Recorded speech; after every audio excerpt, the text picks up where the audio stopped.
Greetings, Mavericks and new viewers.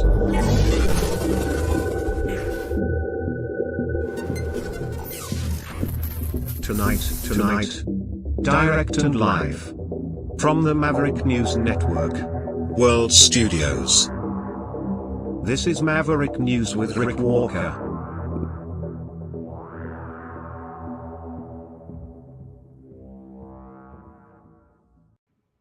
Hello there, ladies and gentlemen, boys and girls, and Mavericks all over the world. Welcome back.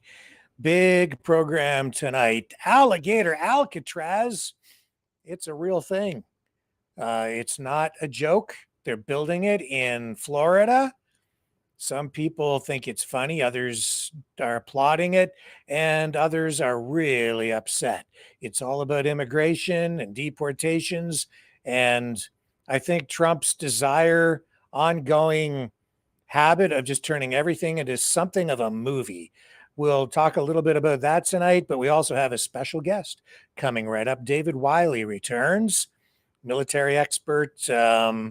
He's going to help us again make sense out of all this craziness out there, these wars, peace deals, attacks, ceasefires, NATO budgets, all of the things that have been going on in the past week.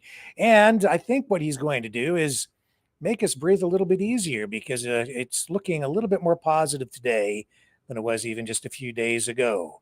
So stay with me, because we have that and a whole lot more coming up right after this.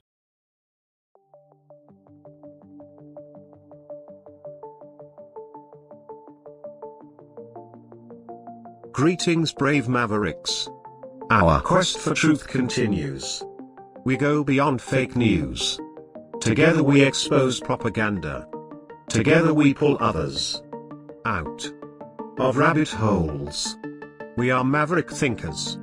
We are all unique individuals, defenders of individual rights and freedoms, credible, trusted, grounded in reality.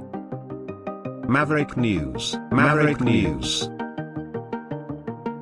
Defending free speech. Donate at freedomreporters.com. Do it now. Tomorrow may be too late. Maverick News. The world is watching.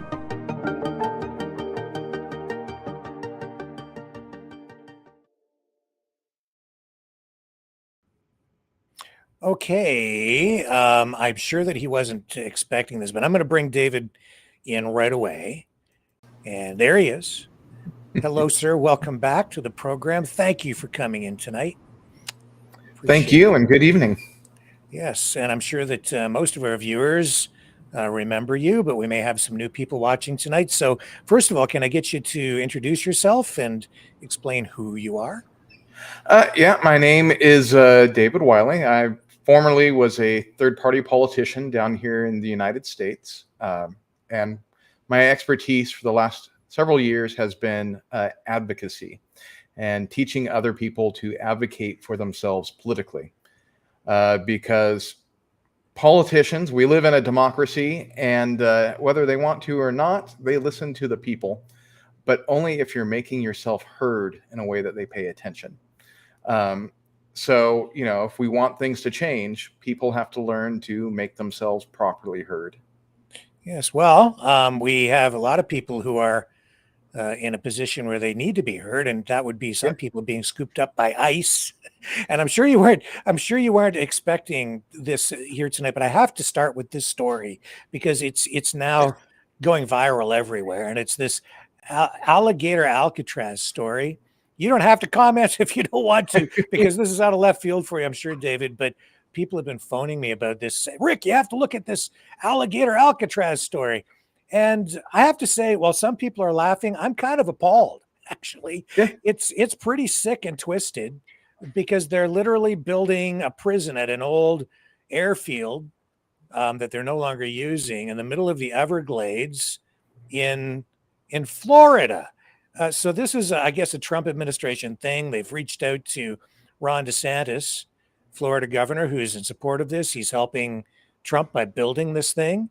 And I'm going to play a clip here, a couple of clips from DeSantis, actually, to get going. Then we're going to get into what David is really here to talk about tonight, and that's NATO, Ukraine, military spending, everything on the military front to help us understand that. But here's DeSantis on this Alligator Alcatraz story. It's weird. We can't have every illegal housed in our jails because we actually have non-illegals who need to be housed there when they commit crimes too. So if you're doing the immigration enforcement and you're putting people, and there is a process to it, so they have to go. So if they're temporarily held, then they can be repatriated to their home country. That takes burdens away from the state of Florida and for Florida residents. But this has been an airport there that I think our goal is, if we do buy it, we will probably eventually just eliminate it and try to let the Everglades grow over it. But it's been there for a while and it's been used. And so we had a request from the federal government to do it. And so Alligator Alcatraz it is. And so you will see that be done. You will have, it'll be a force multiplier. It'll help DHS. It'll help our state and local law enforcement with relieving some burden on resources. We'll probably also do something similar up at Camp Blanding, which is where our National Guard headquarters to train there. We have some capacity there. So Kevin Guthrie, Division of Emergency Management, are working on that. So we'll have a formal announcement on both of those very, very quickly. And, Trump had actually talked about bringing back or renovating and reopening Alcatraz. But, I mean, it's so dilapidated that it's not really possible. Here's DeSantis on Fox News with Laura Ingraham. And the New York mayoral race, because you had me screaming laughing with your tweet a few days ago about Palm Beach real estate going even higher. Given the Florida renaissance under your leadership and the Republicans in your state, used to be a purple state, even though it was trending blue, now it's red. What do you say to New York after, and again, a love affair with illegal immigrants? Well, we actually saw this in recent years with Chicago. So they had a mayor, Lightfoot, who everyone was complaining about. People were fleeing Chicago, going places like Naples. And then they elected the guy they have now, who's even worse. And so you've seen even a bigger reaction. And I kind of feel like New York's doing that. De Blasio caused a lot of people to flee that city. And I saw it firsthand with the amount of wealth that moved into Florida and the businesses. And so now they're in a situation where this guy that they just nominated, he will be worse than de Blasio. He wants to eliminate the NYPD. I'll tell you what, when NYPD officers move to Florida and they work for our law enforcement. Just to understand this, he's talking about Zoran, what's his name? Memrani? He's the Democrat that, who won the primary for the mayoral's race in New York, right? Correct. Yeah. So that's what DeSantis is talking about. And this is all tied into the immigration thing because, of course. But an interesting little thing I just want to point out here that if you look at Miami, Florida, more than half of their residents are foreign born versus New York, where it's a third. So it's, what we say, the pot calling the kettle black. Enforcement, we give them a $5,000 signing bonus. We believe in law enforcement in Florida. He wants to take over grocery stores and have government run the grocery stores. Can you imagine the disaster that will be? And this is a very polarizing political figure. I think it shows how politics under Trump or in the Trump era has become very, as I say, polarized, because you're seeing more extreme politics on the right, if you want to call it that, and on the left, if you want to call it that, because, government run grocery stores, $30 an hour minimum wage, I think he's advocating for. So these are, pretty left-wing policies that this candidate is calling for, especially if you're on the other side of the spectrum. To eliminate cash bail. So his ideas, first of all, a lot of them have been tried in places like San Francisco, and they have failed miserably. To the extent he's got these far left ideas that have not yet been implemented, I guarantee you it will be disastrous. And so, look, I'm not asking for anyone to come to Florida. We've got 23.5 million people, Laura. Yeah, New York only up. has 19.5 million now. So we have way more people than they do. And this is likely just going to dig that hole even deeper for them. Governor, I have to talk about what so many people are talking about, which is this Alligator Alcatraz. I love the whole concept. It's this new migrant detention center in the Everglades, as long as the Everglades aren't touched, because I love them too. Now, you gave us some exclusive video of the construction. So how long is it going to take? How many illegals will actually be housed there?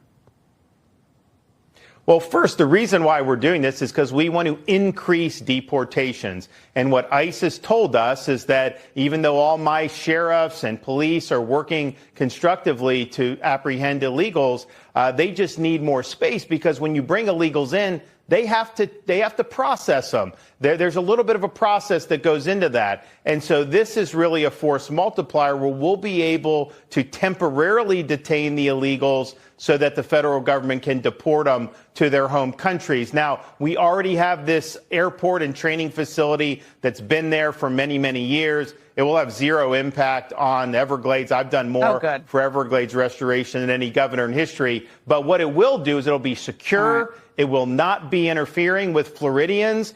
It will take pressure off our jails in Florida, because we obviously have normal criminals too. And so it's going to be a force multiplier for the feds. They've asked us to do this, and we're stepping up. And I think it will lead to more deportations. I really do. Well, okay. I think it's 30 square miles or something like that in total. And I have to wonder, though, are these people being sent there, are they really all illegals? Because it seems like they're just scooping people up off the street willy-nilly. Well, worried. it's going to be a while before it's open, so we'll see where things are at. The reason they're doing this right now is that they've lost so many court cases, right? So Trump was trying to deport people without court cases, and now, as he implies, they're going through the due process route. They've got to hold people in jail until they get their trial. And we'll see where that goes, because the government's going to have to actually build a case against all of these people. And as you said, they seem to be just scooping people off the street. And when you're doing that, you can't build a very good case. So we'll see what happens. Yeah. And, there were a lot of people being affected by this, a lot of families. I would say even, the economy and employers too, because a lot of these folks are being picked up out of places where, they're actually working, taken away from their jobs. So there are these, some people, somebody called these shipping containers, but I think these are sort of like the kind of, they're all like mini homes or trailers that you would see on like construction sites sometimes. Yeah. They've converted into living quarters or cells, if you want. Whatever you want to call these. Oh, there's an alligator. And there's an aerial shot of, I heard tents today, but I don't think they're going to have people living in the tents. They're going to be in these things. So, but nevertheless, it's I don't know. I find it unnerving and kind of disturbing, actually. I don't think we've seen anything like this in the U.S. before. Have we had things like this? No. This is new ground that we're on right now. So really worried about it, actually. This is the kind of stuff that years from now is going to come back and haunt the United States. I know a lot of even Trump voters who are, like, okay, I wanted to deport violent criminals, but, I didn't want to deport all these people. In the news this week, we just deported a Purple Heart veteran who was a citizen of Korea, and he was a father here with kids. But the government decided that because of some run-ins with the law, some previous drug addiction that he overcame years ago, they decided, no forgiveness, not even for our veterans who fought and, bled for us. And, even a lot of your hardcore Republicans, this is going too far. So, but most importantly, we'll see what the courts say about it next, because Trump has not been winning very many battles in the courts here. Yeah, but in many cases, it seems he's just ignoring the courts because he's been told, don't deport this person, don't deport that person, and then they just do anyway. But I think there was a case where they did actually bring someone back. Just Yeah, recently. so like they've been doing it quietly, but the Trump administration has been following the courts. Like those people who were sent to El Salvador, I think most, if not all of them, are back now, and many others. So the court has ordered them back, and they're following it. And now they're going to have to follow some sort of due process. Wow. And we'll see if they figure it out. You know, I myself, I also don't want, violent criminals here in the U.S. Nobody does, right? So there are people, I think we can all agree on, that they need to be jailed or deported, right? But then there are people like Purple Heart veterans who've put their lives on the line for this country, and they deserve to be able to stay, and they deserve some level of forgiveness if they've had troubles, with the law. Every American, I don't know anybody here who drives who hasn't had a speeding ticket or something else. We've all had some kind of low-level run-in with the law. And so you shouldn't have, even if you're an immigrant, you shouldn't have the book thrown at you over something so petty. And I don't know that this is necessarily coming from the Trump administration so much as that they're really driving ICE to pump up the deportation numbers. And they're just getting desperate. The easiest people to find are the ones who are living here peacefully, legally, day to day. You know where those are, so you can go find them. The criminals, the people who are really here illegal, they're living under the radar. They're more difficult to get. And so if you want to pump up your deportation numbers, it's easiest to go after not illegals, but legal immigrants. Yeah. Well, we're seeing some pushback protests. This is all about developmental and governmental greed that is desecrating and ruining beautiful Florida, the Everglades, and our land. We live in a time that's so disrespectful that you could propose something at the very site that literally started the EPA in America, literally started the first national preserve in America, where we're standing, the Big Cypress National Preserve. There's not 1,000 people that live on this road, Tamiami Trail and the Big Cypress. So you're more than doubling the population, and you're welcoming a whole wildfire, and they're because the I guess indigenous community people living here view this as sacred land. Using a highly controversial issue like this to try to get people to not remember why we protected this site in the first place. The Everglades gave me a voice because I started working with the National Park Service. I don't work with the Park Service anymore, but I was able to connect through education, and I was able to showcase the beauty of the Everglades to other students. And I also worked in Biscayne, so I was able to show them the beauty of South Florida. So I think it's very special because a lot of people don't associate Florida with these outdoor spaces. It's not good for our people, it's not good for our environment, it's not good for our quality of life. It's a trigger, a canary in the coal mine of a much deeper systemic problem. And we're seeing it here being built literally in the middle of our Everglades, right next to the Miccosukee homelands. This is an embarrassment, not just for the Everglades, not just for South Florida, but for our entire country. I work in the Everglades, I'm an alligator wrestler, so I owe my entire life to the Everglades, literally every fiber of my being, so it's the least I could do to give back. It's hot. There are alligators, there are snakes, there are bugs, which kind of why I come out here, but it's not pleasant and it's rather unkind for people to be stationed out here, specifically if, from what I've seen, people aren't getting what they need in these detention centers. If there is an AC, if there isn't access to clean water, it will just be torture. So for me, not showing up is just giving the state my scalp. And I like my top hair where it lays. If you want my scalp, you'll have to take it off my head. I'm not going to give it to you. So we come here in a peaceful way. We come as friends to ask for compassion. I'm here praying to the Creator and to the spirits to help us from the other side. And I'm praying that the government has a change of opinion, that they can show us compassion. So I'm standing here having a difficult time, but I stand here to defend nature. When good people say nothing, evil prevails. So that's why we are here. Well, Alligator Alcatraz, lead story tonight. The world gets weirder every day.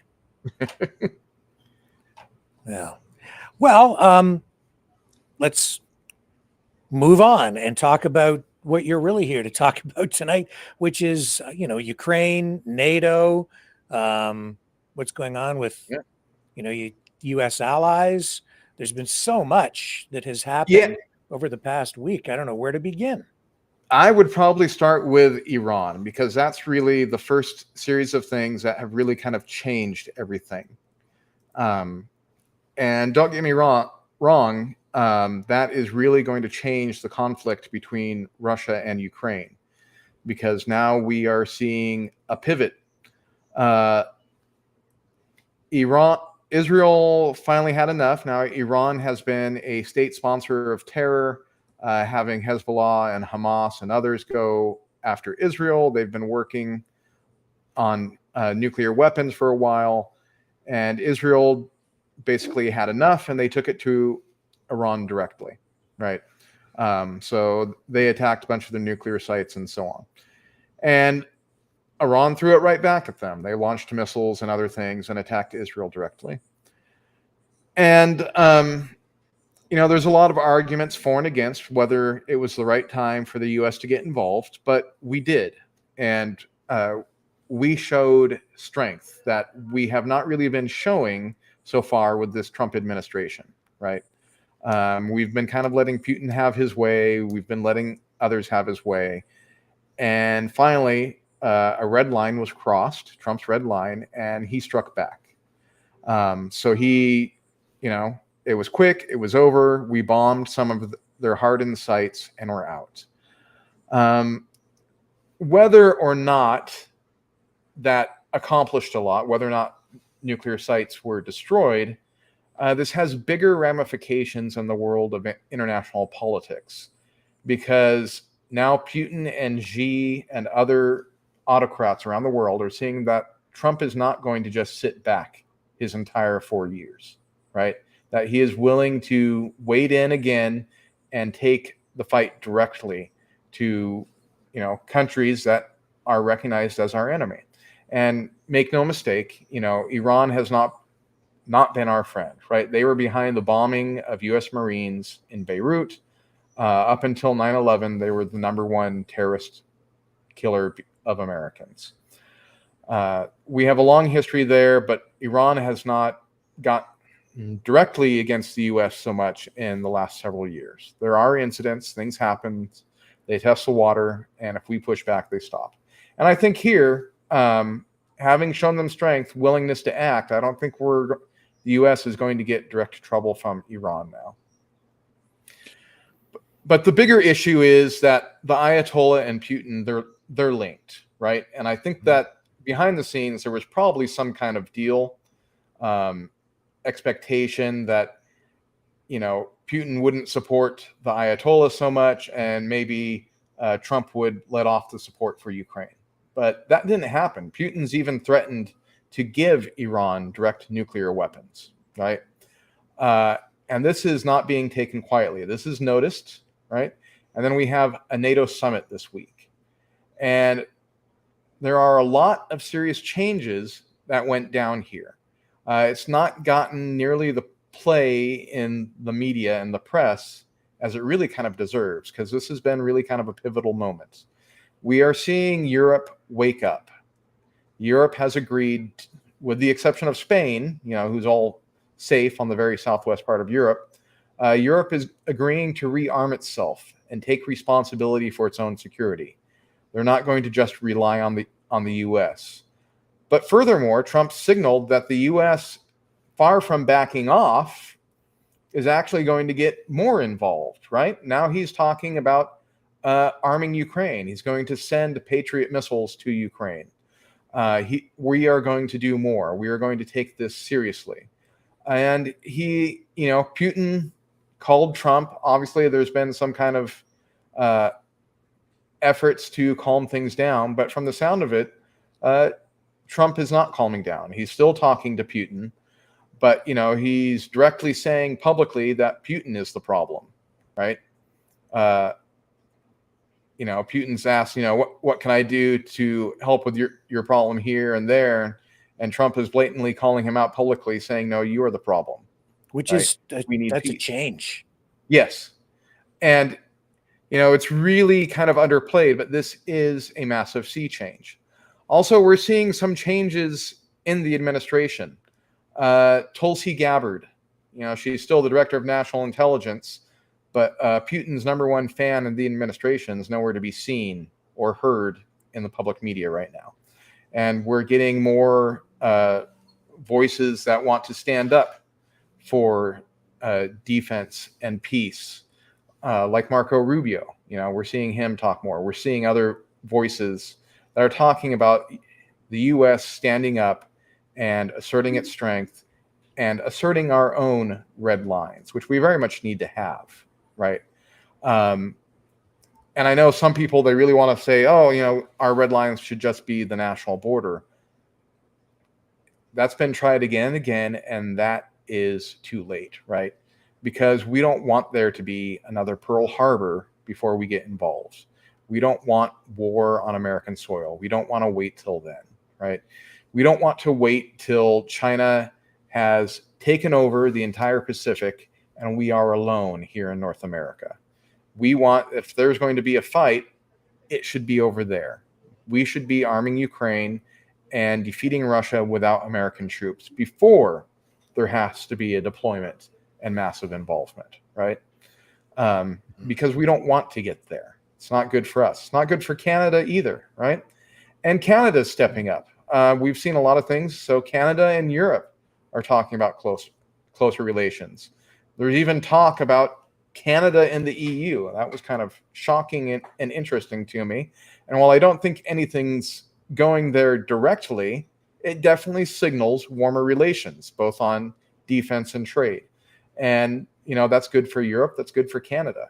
And I think it's also good because the U.S. is seeing that Canada and Europe have other opportunities. We need to be more of a partner, right?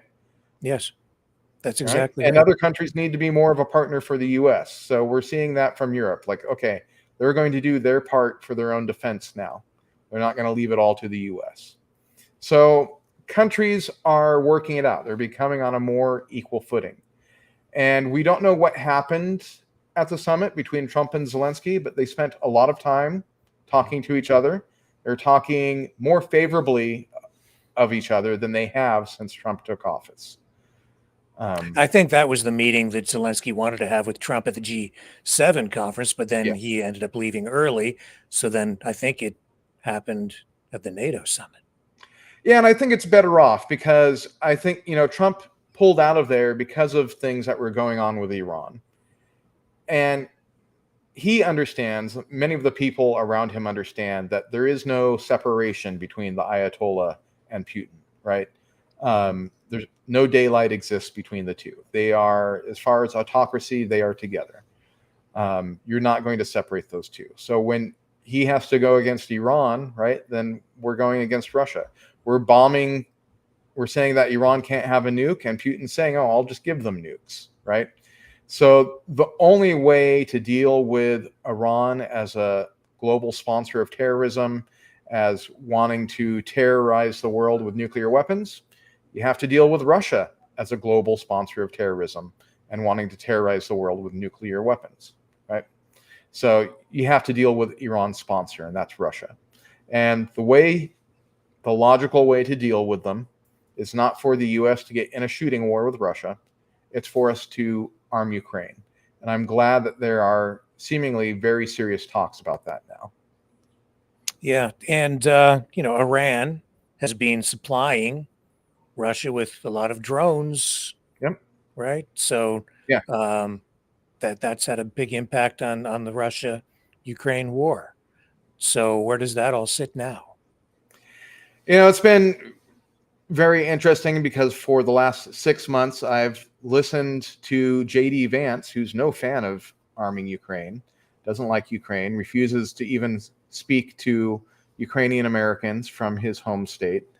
But he's talked about the threats of drones from Russia, right?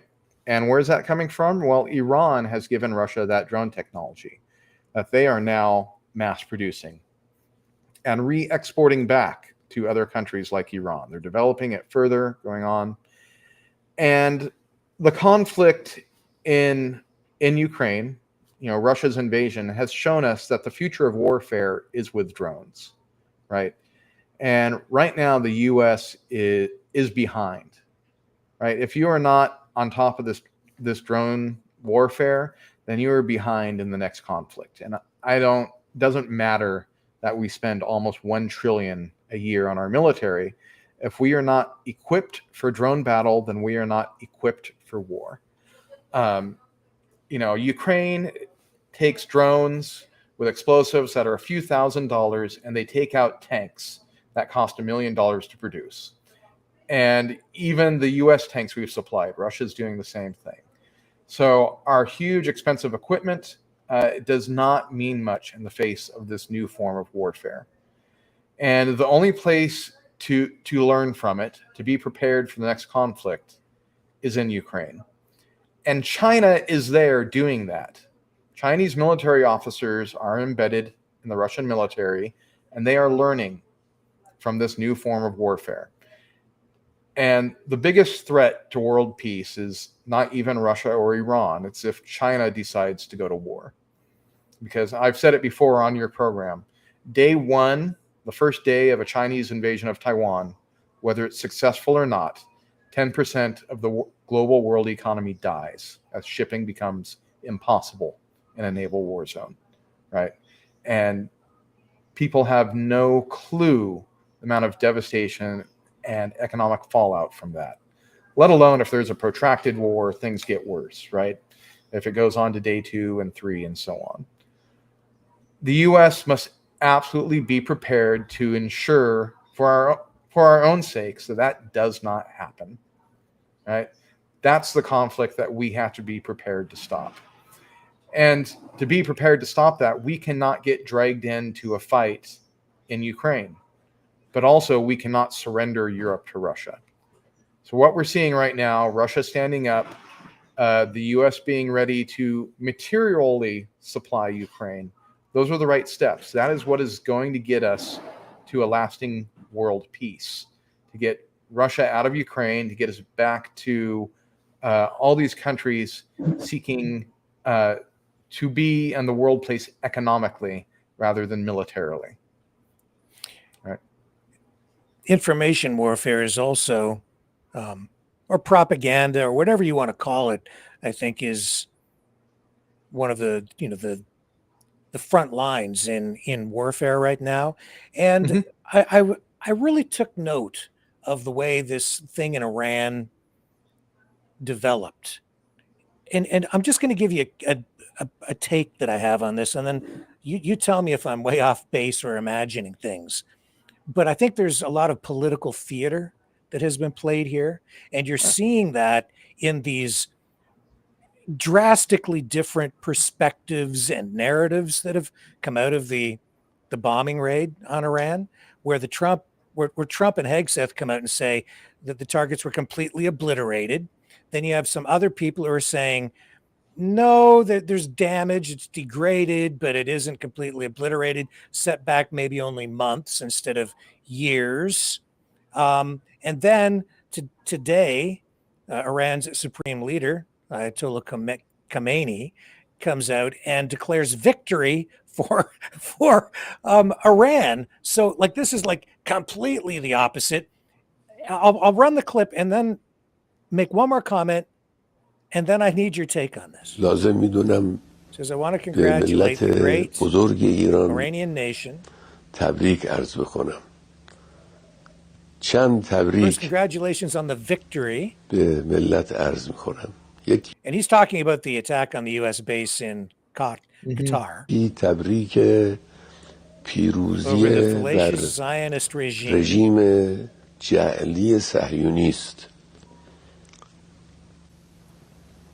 Despite all the noise and claims, the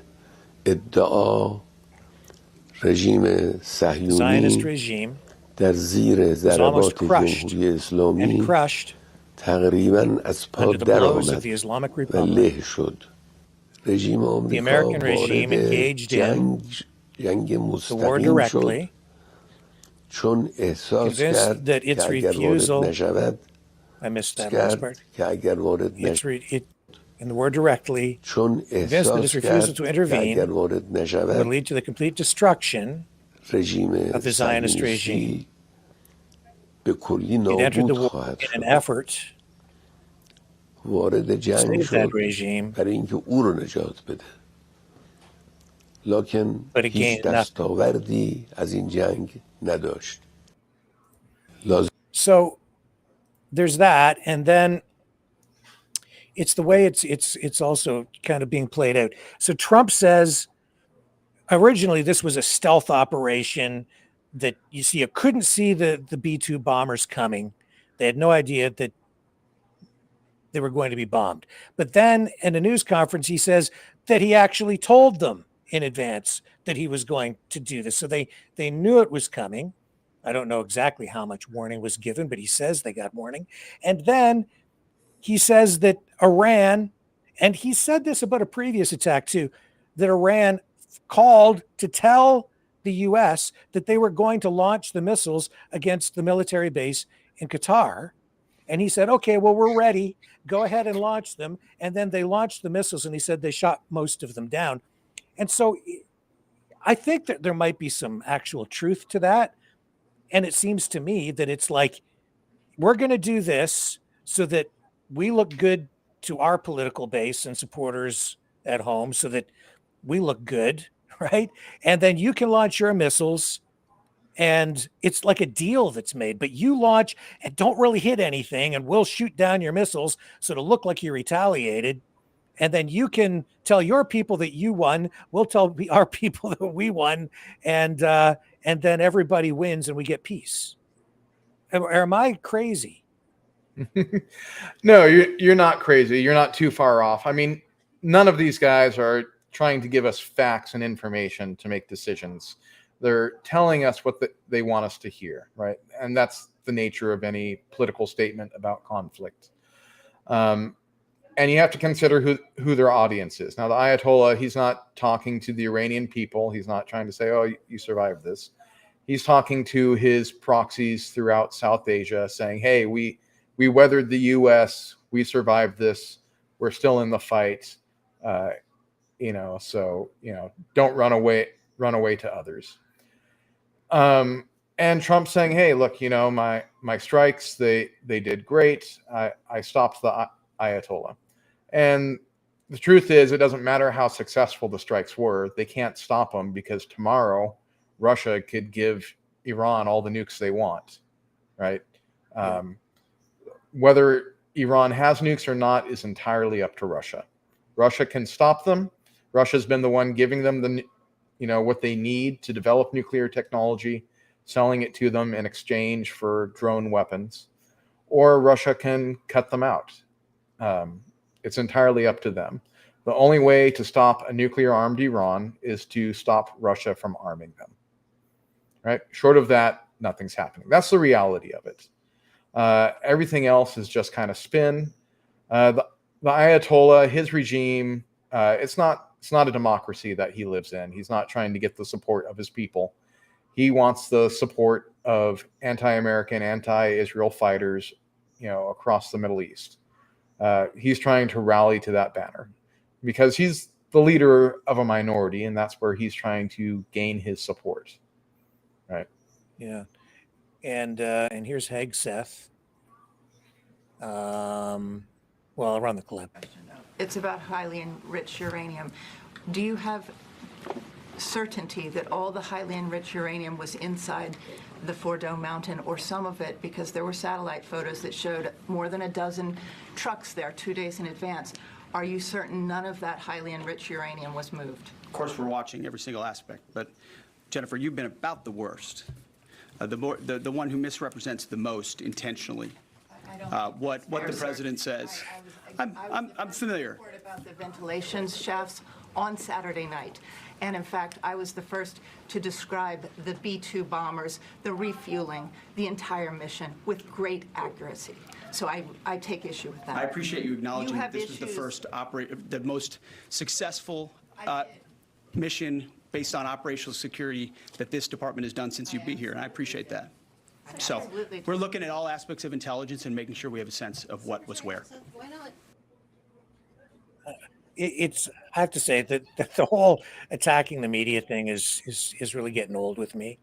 But That was actually one of the most fair questions I've seen in a long while. She didn't lead into it. She didn't build up a story around it. She got straight to the point and asked the question. And he seemingly took it personally. And I think Hegseth, he's in over his head there in the Department of Defense. I think it's kind of well known. I think his days are numbered, because he just doesn't have, he's not demonstrating the capability to handle the position. Right. Yeah.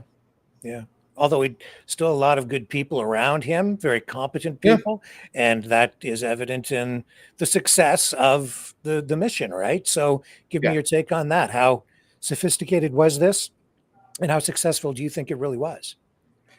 Well, it was definitely a very sophisticated operation. As for how successful, there's no real way to know right now. Everything you're going to get is, for the most part, propaganda. People are telling you what they want you to hear, because right now there's no way to know. And even like satellite photos are not telling the story, because what you need to know is below the surface, right? So the ground can be fine, but that structure underground, did it cave in from that explosion on the ground? Is it fine? We don't know. You can't tell from a satellite photo. It's going to take a long time to figure it out.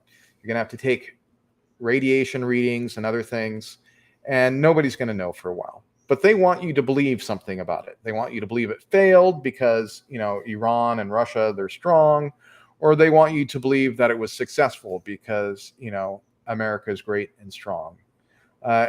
Everyone's trying to sell you a different brand of fear, right? A different brand of strength. Yes. And I don't know if you can or feel comfortable commenting on this, but I've seen some live streamers out there saying that it was a fake attack, because a fake bombing run, because if it really happened, you would have nuclear fallout. But in my from where I'm sitting and looking at it, you don't get fallout from something like this, because it's not blowing up a nuclear reactor.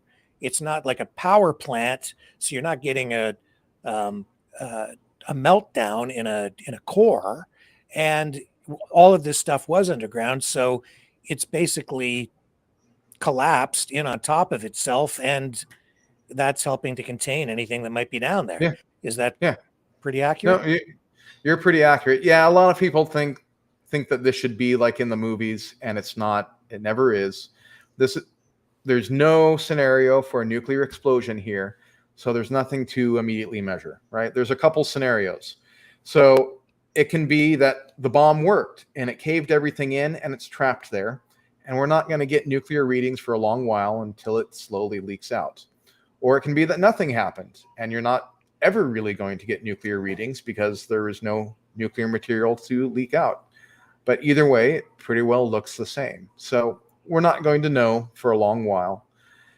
But what really matters here is that there was a show of strength. Everything backed down. The fighting may not have stopped right away, but Iran and Israel, they've stopped launching at each other. We'll see if this leads to a lasting peace or what happens.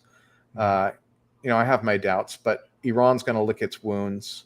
It definitely got hammered one way or another. It's the U.S. and Israel were both flying uncontested, and it's in their airspace. So they have to do something about that. They have to refigure it out. And time is not on the Ayatollah's side. He's in his 80s, so he's not going to be around too much longer. And the young people of Iran do not support the old regime. So we'll see what happens. But Russia is going to keep propping something up there as long as they can. And I am seeing all this talk about possible regime change in the media. These things have a way of becoming self-fulfilling prophecies. But at the same time, within Iran itself, I'm not seeing that there is really an erosion of support for the current regime. It seems like they still have control. It's even though they've lost some of their top leaders in those Israeli strikes. What's your estimation on this? Is this just I don't know what exactly to make of all the talk of regime change. Well, the Ayatollah, he's not had support for a long time. He has control. He controls all the guns in Iran, and he has a large populace that's under gunpoint. That's how it works in that country. But the people, the Ayatollah, his regime, they're basically the boomer generation, right? And the young people, they don't want any of that. So it's a matter of time. Regime change is not going to happen from outside. It would be a disaster in the making, and many attempts to do so would probably be the best way of propping up the Revolutionary Guard regime to actually get people behind them. They're on borrowed time. So the younger generation eventually is going to replace them, and we just need to let them pass away without doing harm to the world. And I guess hope that what we get on the other side is not another Afghanistan or another situation where this regime passes away and we get something even worse on the other side inadvertently, right? It's always possible, but I like to say that demographics is destiny. Afghanistan is a very uneducated tribal society. Iran is not like that. Iran has a lot of educated people who are kept under control by the gun. But when those educated people are able to get to an age where they can take power for themselves, it will be a very different society than the one we see right now. Well, it was a big change back in '79. And, yes. I remember I was very young, but it still sticks in my mind. And watching the Iran hostage crisis every night on the news, and they had, how many days that the hostages had been held. And this is also why Trump needs to remember and think back about why it's important to have allies, because it was actually Canada that helped in the end to get the Iranian hostages, the American hostages that were held by those protesting students out of Iran, if people remember their history. So I think we're more valuable to the U.S. as an ally than a 51st state ultimately. But absolutely, that's another subject altogether. But that does help us pivot back to Ukraine, where now today I think we're into how many days of the war now? I think it's like over 1,200 days. This conflict has been underway in Ukraine. Well, we're in year 11 from 2014, but if you talk about the full-scale invasion, then yes. Yeah. And over 1 million casualties that we know about on the Russian side, increasing, by the way. So that's not even slowing down. And it's grinding on. But where does this go? It cannot continue forever. This is not a frozen conflict. I know a lot of people here, now that we're entering the 4th year of the war, think that it's just going to go on like this forever, because it's been this way for a while now. That's not the nature of warfare. It will change. Both sides have been somewhat attrited. They're evolving to the attrition. And we have to be really careful, because Russia is learning from this, and they definitely have their eyes on maybe backing out of the Ukraine conflict and starting another one in a different part of Europe with what they've learned and with what they have. So, like, Russia is, their tanks are not worth very much in the Ukraine conflict because of the drone warfare. They get taken out very fast. They spend a lot of money on them, not great. So, but they're still producing the tanks, and those tanks are going to the borders of Europe now, where if they were to start a new conflict, they might still be effective. And so he's building up kind of a secondary force. And while from a Western mindset, from an American mindset, it's absolutely insane to start a second conflict when you're already in one and not winning it, this is actually kind of normal to the Russian mindset and something that has happened throughout history repeatedly. Famous Russian words are, what this country needs is a short, victorious war. That was the Russian-Japanese War, which did not work out for them. But it's something they've done repeatedly. That was after, and then they failed a war with Poland the last time they invaded Ukraine, because they invaded Ukraine, and before that was even over, they attacked Poland, and they weren't ready for that. So Soviet Russia lost that one. But Putin really idolizes Stalin, and it was Stalin who did that. It was Stalin who would start a conflict, and then before it was over, he would surprise nations by getting into another one and trying to win that second conflict. So that is a very realistic fear. Countries that border Russia have woken up to it, but the rest of the European countries haven't really, right? Trump is kind of forcing that with NATO. Like, you need to increase your spending. You need to be prepared. You need to bear the brunt of your own defense, right?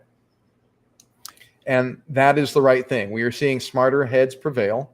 The U.S. can supply Europe with arms, but they need to be primarily responsible for their own defense. And Zelensky has been saying, even just within the last 2 days, that their intelligence is showing Russia is preparing to attack Europe within the next 5 years. And I've also been hearing other military experts say that we probably don't even have that long. What's your assessment? I agree. Look, you can go back to 2022 and you can look at, the battle maps that were put on Belarusian television and stuff. It was never just Ukraine, right? Ukraine was a platform, and then they would go straight through Moldova and other countries. His ambition is to bring back the old Russian Empire, right?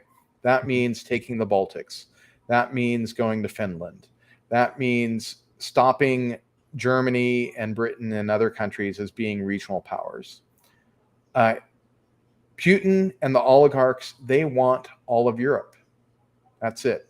They want all of Asia too, but they want Europe first. And I'm sorry, but, a lot of people don't want to hear this. They want to hear that, it's doesn't involve us, but it does involve us, right? We have learned repeatedly through the 20th century that we cannot sit out European conflicts. We will always get dragged in. And so it's easier to stop it when it's a small conflict before it becomes a world war, right? The price right now of stopping Putin is still relatively low to what it could be. If we let this get bigger, the price will go up. It will eventually demand that U.S. troops get directly involved. We don't want to get there. We need to stop this now. Yeah. And I don't know how you convince people here in North America of that, because we're so far removed and the information warfare is so intense that, a lot of people just are still believing that Putin has no interest even in taking all of Ukraine. And even when he has come out, I think within the last week, saying that all of Ukraine is ours. That's a direct quote. So I don't know what more people need to hear to begin to understand this. Yeah, and within the last week, he said there is no such thing as the Ukrainian people, that they're Russian people and they all belong to Russia, right? And his vision is, if he took all of Ukraine, he would just forcibly conscript them and send them into the next war. That's what they do. That's what he's doing right now. In fact, the Russian men on the front line are ethnic minorities of Russia, right? They're not the Slavic people from Moscow and St. Petersburg, right? He's will take over a country and use it as troops for the next war. He is not even trying to get the country ready for peace. The economy is being pushed further and further into a wartime economy. He doubling down. Old KGB school. You know, if you haven't won yet, put more. Go forward. He's not leaving any room to back out. And if he did, then other powers in Russia would probably get rid of him. Right? He is the leader of a pack of hyenas. Either the pack eats or they will eat him. And for us, that's the better option. Let him deal with his own people. That doesn't involve us. And at every turn, I've seen lie after lie after lie, which is, why my views on this have become more entrenched, especially when you look at, you mentioned ethnic minorities, and this makes me think of even bringing in the troops from North Korea, which they just denied and lied about and said, oh, no, there are no North Korean troops here. But then over time, it just became blatantly obvious that they were there. Then you had casualties. It became undeniable. So now, they're admitting that they have had North Korean troops involved, certainly on the Russian side of the border when Ukraine still controlled some of the territory inside Russia, but they just lied about it.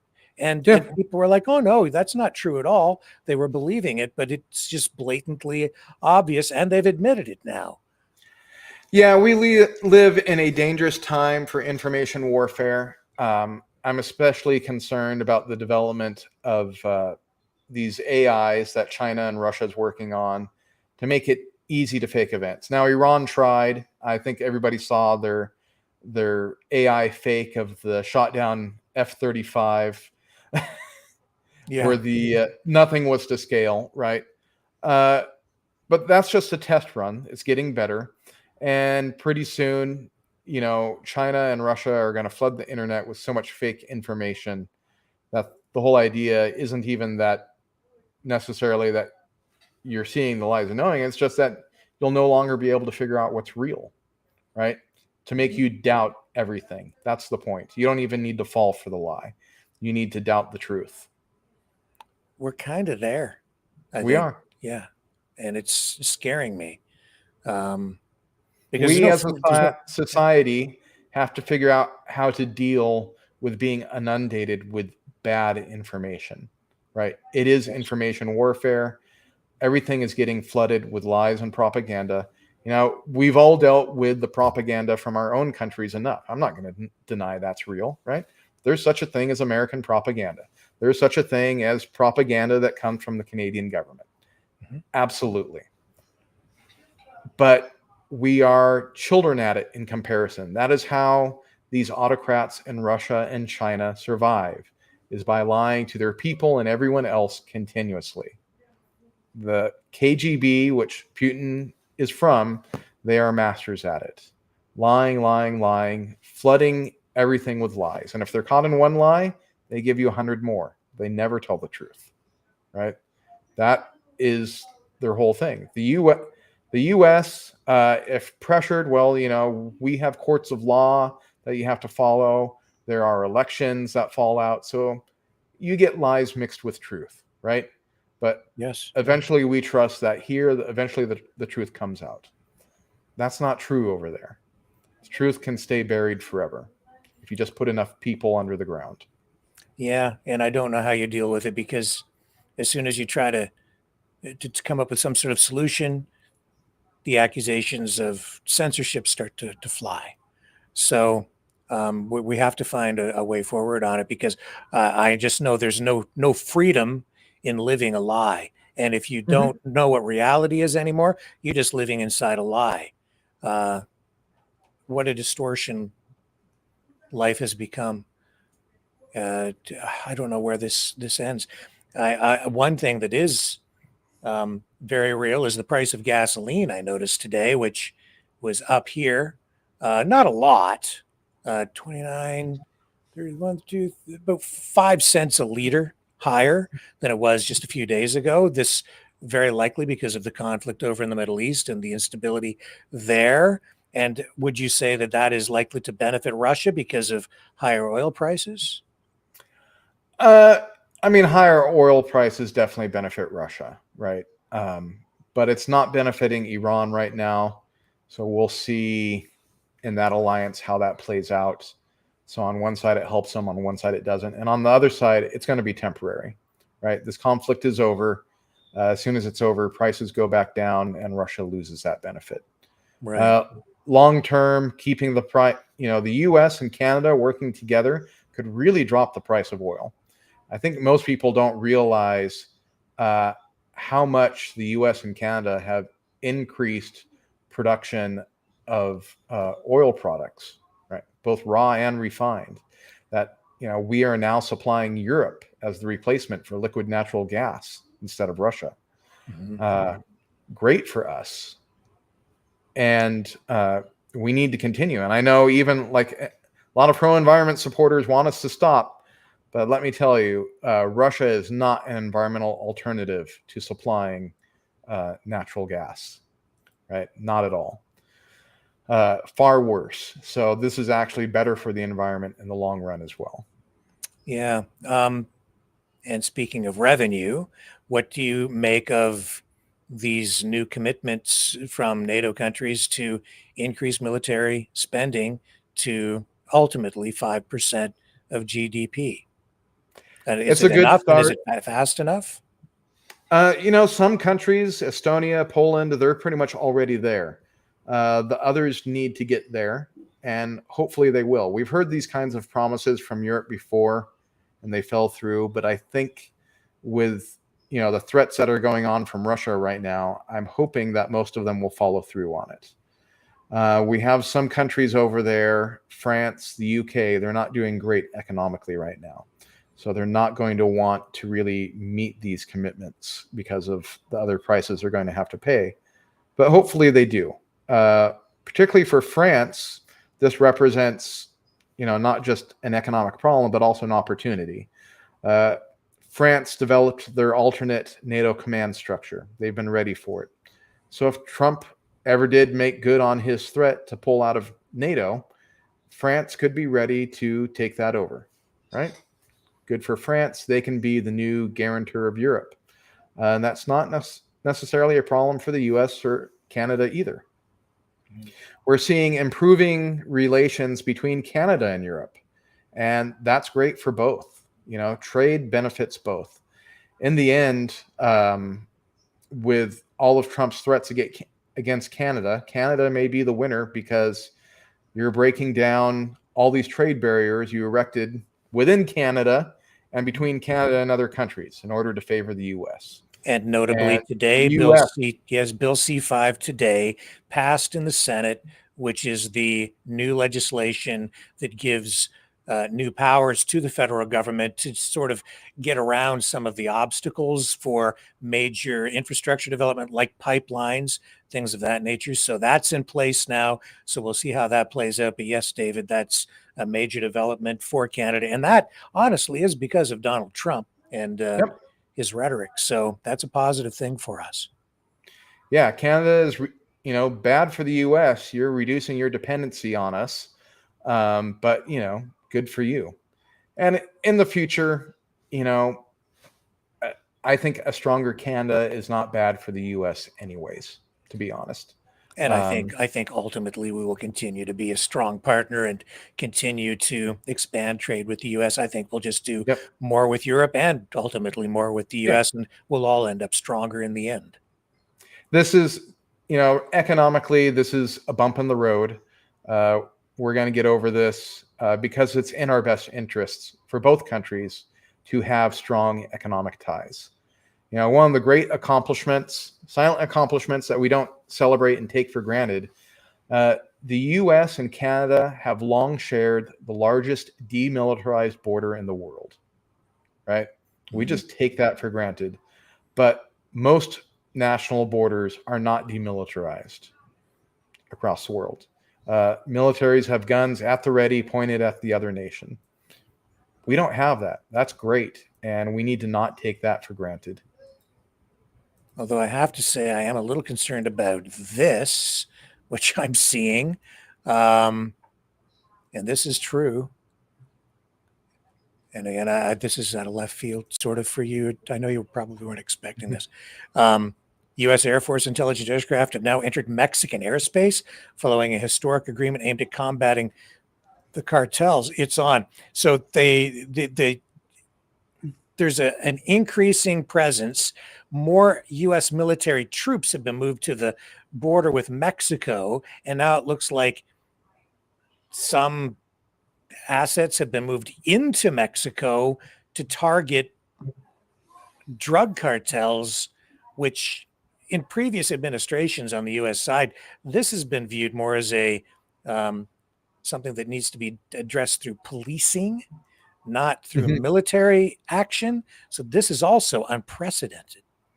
Yes, it is. But, before we get too worked up, I'm not sure how much there is there.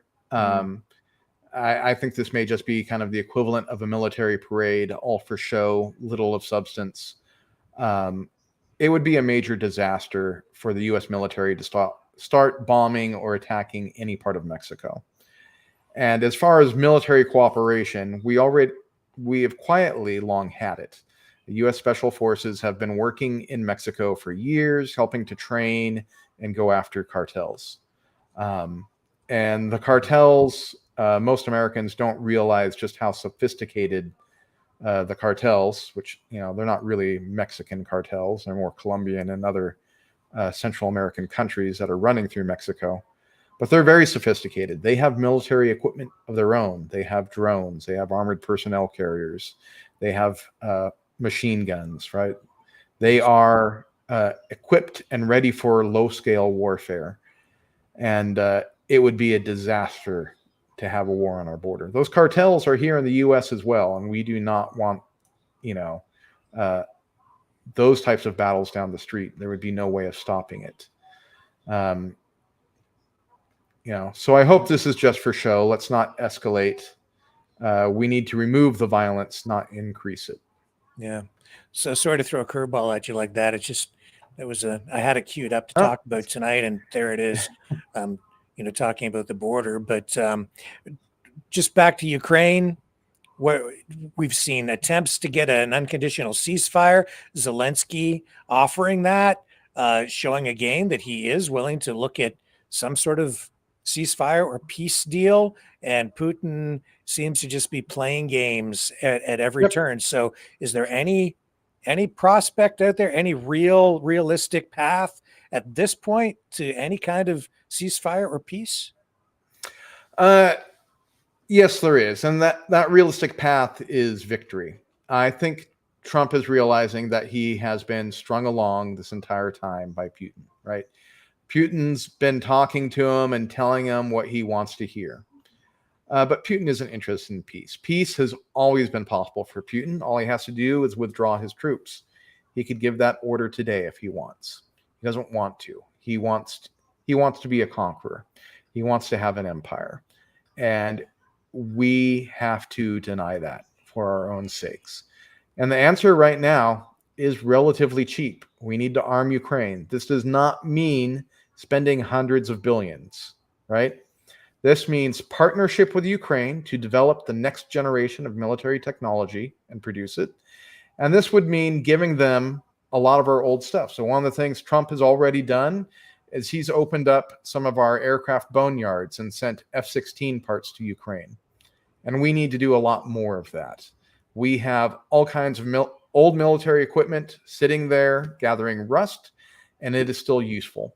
Russia has opened up all of their old boneyards and has thrown all their old stuff at Ukraine and has not achieved victory. And the U.S. needs to do that. It will cost us practically nothing. It'll be, in some cases, we can even save money on it because the cost of scrapping military equipment, well, it's hazardous material and very expensive, and far cheaper just to ship it to Ukraine and have explosive deconstruction of a missile rather than taking it apart. So we help Ukraine, we give them material, we bring peace to the region, we go back to trade and commerce. Now, one of the things I really wanted to share tonight, an old quote from Adam Smith, Wealth of Nations. because it's a lesson that we've really got to learn in this day and age. And Adam Smith said, little else is needed to carry a state to the highest degree of opulence from the lowest barbarism, but peace, easy taxes, and a tolerable administration of justice. That's it. You want prosperity. Those are the three things we need to focus on to bring peace, not just in Ukraine and Europe, but around the world.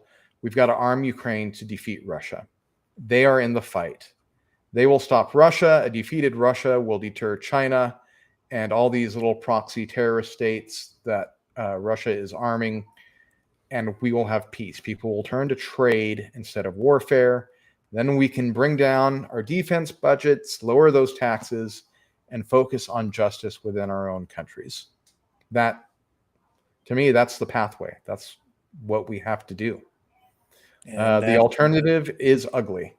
You know, we may not want to face it, but there's no happy stories by burying our head in the sand and hoping it doesn't come to us, because it will. Yes. And on that note, I think we've kind of covered most or all of the bases tonight. Is there anything else you'd like to add tonight, David? No, I just encourage people, as always, advocate for yourself, speak up, make sure that those who represent you, whether in the US or Canada or wherever, make sure they hear from you. It's very important. Even if you disagree with me, they need to hear from you, right? Because they need to listen to the people they are supposed to be representing. Hold them accountable. All right, David Wiley, thank you so much for joining us on the program tonight. I'll leave you folks with another brick in the wall. We want to make sure that we don't rebuild the walls that were there during the Cold War and keep things free. And that quote from Adam Smith, I think, is the path to not just peace, but also real true freedom. And hopefully we can get there. Thank you, David. I'll see you guys back here tonight or tomorrow night, 7 p.m. Eastern on the flip side.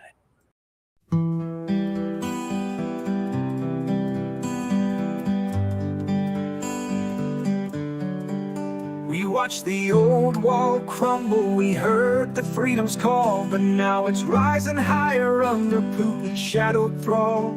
From Ukraine's fields to Moscow's streets, a cold divide begins to creep. A world of fear where truth is bent and promises are sold too cheap. All in all, it's just another brick in the wall. All in all, we're calling Putin's fall.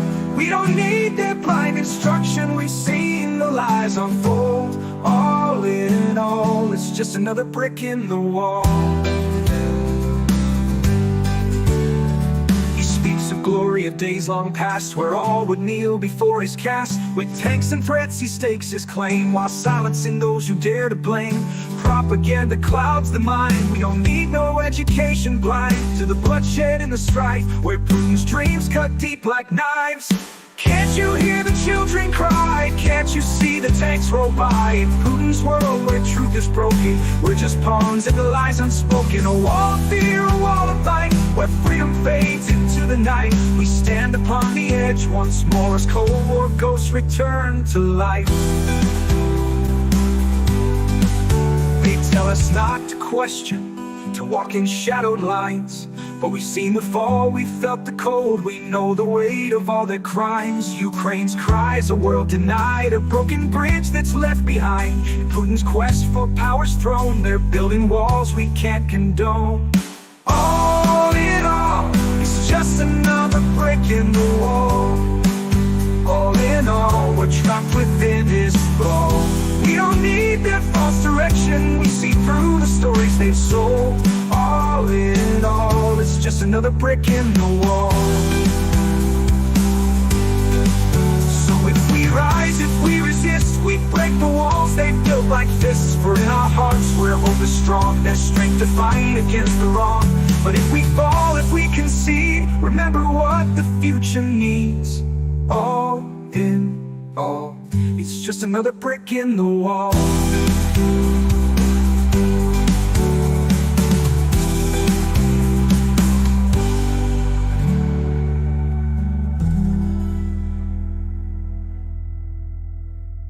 So if we rise, if we resist, we break the walls they've built like fists. For in our hearts where hope is strong, there's strength to fight against the wrong. But if we fall, if we can see, remember what the future needs. All in all, it's just another brick in the wall.